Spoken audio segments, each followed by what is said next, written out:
Well, good morning, everybody. I hope you're doing well. I hope you're surviving on what is probably one of the worst days that we've had in this lockdown. The weather outside is just grim today. Parents, I'm feeling for you with all those kiddies locked up inside, not able to get them out. It's not great. But I'm on our devotion this week, and I've been thinking about how there are certain things in life that we can only really learn through experience. I remember as an 8-year-old boy, my mum used to say to me all the time, "Do not touch the cigarette lighter in the car." And I used to wonder, why? Why am I not allowed to touch it?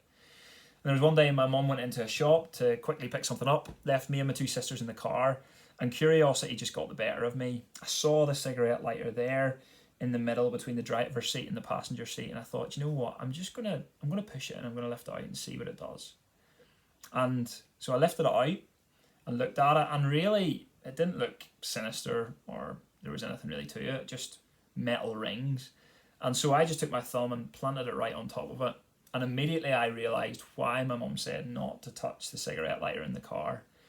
Because I came away with like a perfect circle, which was golden on my thumb, burnt to a crisp.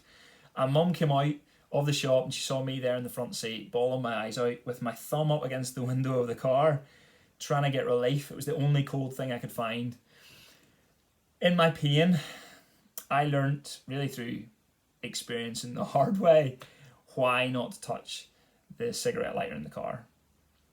Now it's a silly kind of a story, but I was thinking about it this week because here in 2 Corinthians 12, which is the passage that I want to talk about just for a short time now, Paul is learning something through experience. It's not something that he's never understood or learnt before, but it's something that he's learning in a new way, in a kind of fresh way, through his experience of being brought low, of being weak, of being frail.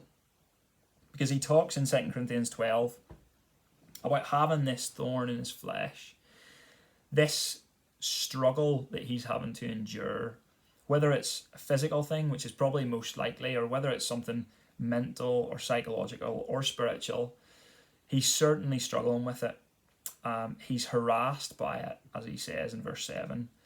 And he's struggling with it enough that he's crying out to God in his suffering that God would relieve him of this, take it away from him.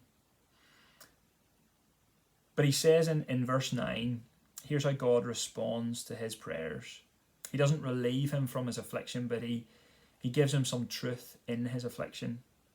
And he says, "My grace is sufficient for you, for my power is made perfect in weakness." The reason these verses are so encouraging to me, so freeing and so liberating, really, is because Paul shows us that we don't have to shy away in our weakness, that we don't have to cover up our weakness or to try and put on a front and show kind of a strength that's not even there whenever we're feeling weak. He actually shows us that we can be really honest with God, because he cries out to God and he asks that God would relieve him. But he's learned something about God's grace and about God's power in a new and in a deeper way through his experience of being weak and brought low. That God's grace is sufficient for him, that God's grace will sustain him in the midst of his troubles, and that in his weakness, God's power is made perfect. That in his weakness, God actually shows his strength and his all-surpassing power. And just as I was thinking about kind of this time of lockdown and my experience of going through it, and maybe this resonates with you, but there have been a lot of times recently that I've been feeling weak, feeling really frail and brought low. There have been times when I've gone into situations and I don't really even know what I'm going to say. I don't know what I'm going to do. And these verses have shown me that rather than trying to push on in my own strength, rather than trying to keep going with a strength that's not even there, Being able to come to God and say, God, I am utterly dependent on you. I need you today. It's in those times that God has reminded me, maybe not right in the moment, but as I look back in those moments, he's reminded me and helped me learn in a new way that his grace is sufficient for me, and that his power is made perfect and is revealed in our weakness.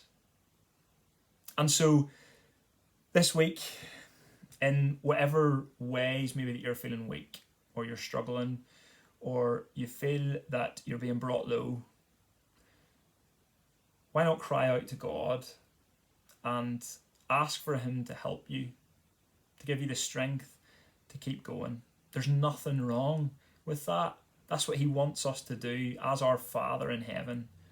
Jesus Christ is there as our great high priest, pleading and praying for us on our behalf, living to intercede for us always, strengthening us by the power of his Spirit. And all he calls us to do is come to him and ask for help. And in those times, it's where we will learn and experience in a new way the full measure of God's grace, his sustaining grace. It's where in our weakness that we will see his perfect power revealed. Because it's what we see in our Saviour Jesus Christ, isn't it?